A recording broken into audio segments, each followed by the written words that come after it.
റോസിനെ കുറിച്ചാണ് ഞാൻ ഇവിടെ നിങ്ങളോട് പ്രതിപാദിക്കാൻ പോകുന്നത്. നമ്മുടെ നാട്ടിൽ ലോകത്ത് പലതരത്തിലുള്ള പല വെറൈറ്റിയിലുള്ള റോസുകളുണ്ട്. നമുക്ക് ഫ്ലവർ ഷോയിലും മറ്റും അത് നമുക്ക് കാണാവുന്നതാണ്. നമ്മുടെ വീട്ടുമുറ്റത്ത് റോസുകൾ മാത്രം നിങ്ങൾ നട്ടുപിടിപ്പിച്ച് വളർത്തി കഴിഞ്ഞാൽ വളരെയധികം മനോഹരമാണ്. അത് നല്ല സുഗന്ധമാണ് ഈ റോസ്. നമ്മൾ പലപ്പോഴും പല പാഴ്ചെടികളും നമ്മൾ നടാറുണ്ട്. പാഴ്ചെടികൾ എന്ന് പറഞ്ഞു കഴിഞ്ഞാൽ പൂ ഉണ്ടാവുകയില്ല, പക്ഷേ ഇലയൊക്കെ കാണാൻ കുറച്ച് നല്ല രസമുണ്ടാവും. പക്ഷേ അതുകൊണ്ടുള്ള ദോഷം എന്തെന്നാൽ അത് നമ്മൾ കുഴിച്ചിട്ട് കഴിഞ്ഞാൽ പെട്ടെന്ന് വളർന്ന് കാടായി മാറും. അങ്ങനെ മറ്റുള്ള എഴുന്നേക്കും മറ്റുള്ള ജന്തുക്കളെല്ലാം അതിൽ കയറി കൂടുകയും അത് നമുക്കൊരു ശല്യമായി മാറുകയും ചെയ്യും. അതുകൊണ്ട് നിങ്ങൾ നിർബന്ധമായും വീട്ടുമുറ്റത്ത് ചെടികൾ നട്ടുപിടിപ്പിക്കണം. ആ ചെടിയിൽ തന്നെ റോസ് മാത്രം നട്ടുപിടിപ്പിച്ച് കഴിഞ്ഞാൽ അത് വളരെയധികം സുഗന്ധമാണ്.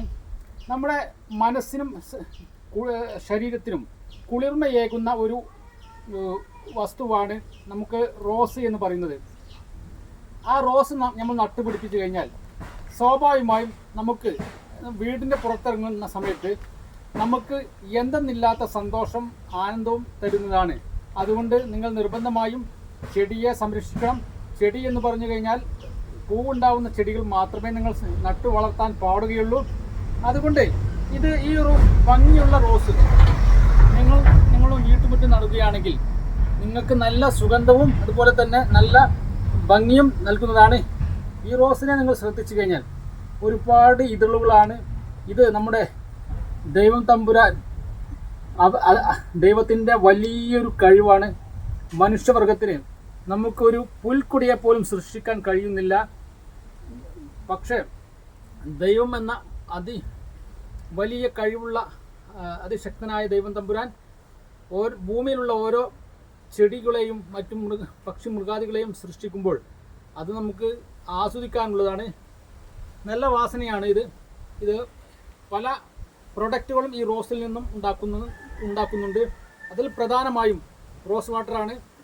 അതുകൊണ്ട് ഈ റോസ് നിങ്ങൾ മഴക്കാലം തുടങ്ങുന്നതിൻ്റെ മുമ്പ് വേനലിൻ്റെ അവസാനം കൊമ്പുകളെല്ലാം വെട്ടിമാറ്റി അടിയിലുള്ള കൊമ്പുകളൊക്കെ വെട്ടിമാറ്റി കവാത്ത് ചെയ്യണം. കാപ്പിക്ക് കവാത്ത് ചെയ്യുന്നത് പോലെ വർഷത്തിൽ 2 പ്രാവശ്യമെങ്കിലും നിർബന്ധമായും 1 പ്രാവശ്യമെങ്കിലും നിങ്ങൾ കവാത്ത് ചെയ്യണം. കവാത്ത് എന്ന് പറഞ്ഞു കഴിഞ്ഞാൽ ശിഖരങ്ങളെല്ലാം വെട്ടിമാറ്റുന്നതിനെയാണ് കവാത്ത് എന്ന് പറയുന്നത്. ഈ കവാത്ത് മഴക്കാലം വരുന്നതിൻ്റെ മുമ്പാണ് ചെയ്യേണ്ടത്. അതിനുശേഷം നല്ല ധാരാളമായി വളം ചെയ്യേണ്ടതാണ്. പലതരം വളങ്ങൾ ചെയ്യാം. പ്രധാനമായും ചാണകമാണ് ചെയ്യാറ്. എന്നെങ്കിൽ മാത്രമേ ഇതുപോലെ ഒരുപാട് പൂവുകൾ ഉണ്ടാവുകയുള്ളൂ. നിങ്ങൾ കവാത്ത് ചെയ്തില്ലെങ്കിൽ പൂവുകൾ കുറയും, പക്ഷെ കമ്പുകൾ ധാരാളമായി വളരും. കവാത്ത് ചെയ്യുന്ന കൊമ്പുകൾ നിങ്ങൾക്ക് വേറെ സ്ഥലത്ത് നടാവുന്നതാണ്.